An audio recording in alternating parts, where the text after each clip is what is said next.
Nagpatingin kasi ako, may prostate ako. Ang size niya is 26.4 na.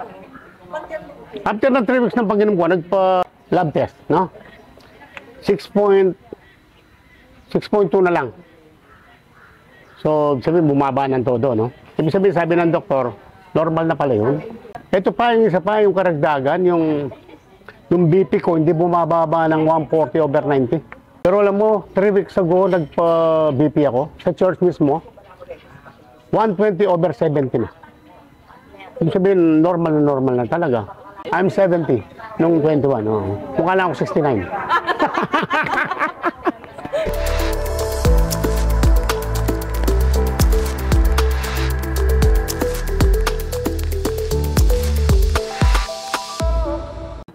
Buong pangalan ko Wilfredo Yanga, pero they call it Willie. They call me Willie.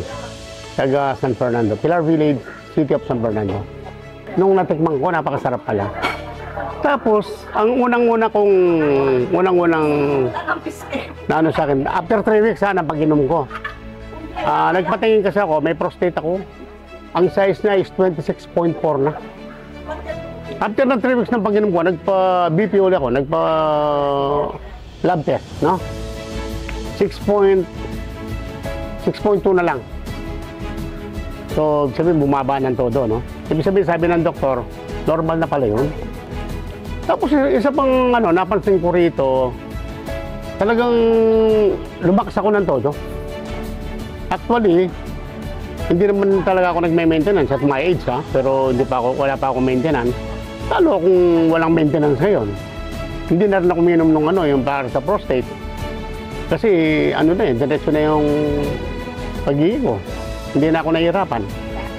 Tapos, pag uminom ka nito, actually nakaka 3 times a day ako dito. Kasi, parang hindi ka gutom pagka uminom ka nito.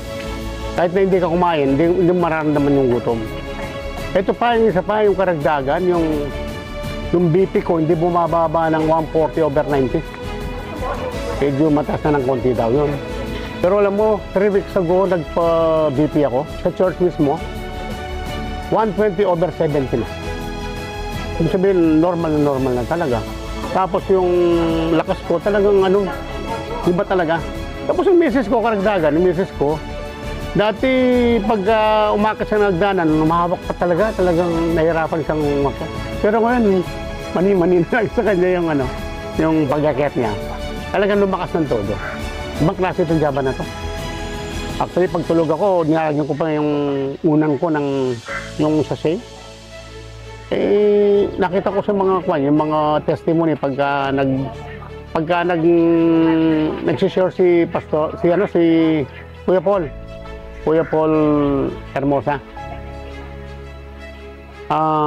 Marami doon talagang makita mo on the spot lumalakas. Para siyang may katibayo na natural.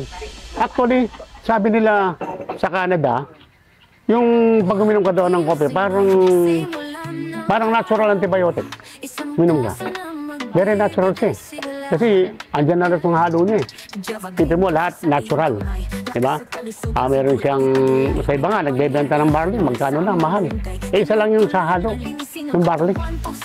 May barley, meron siyang spirulina, meron siyang mangosteen, meron siyang moringa, natural din, stevia, saka yung trace mineral, at saka buwamera.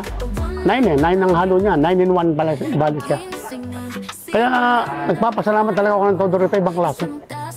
Unang-una, sabi ko, sabat marami tayong matulungan, kailangan may palaganap talaga itong Java Coffee.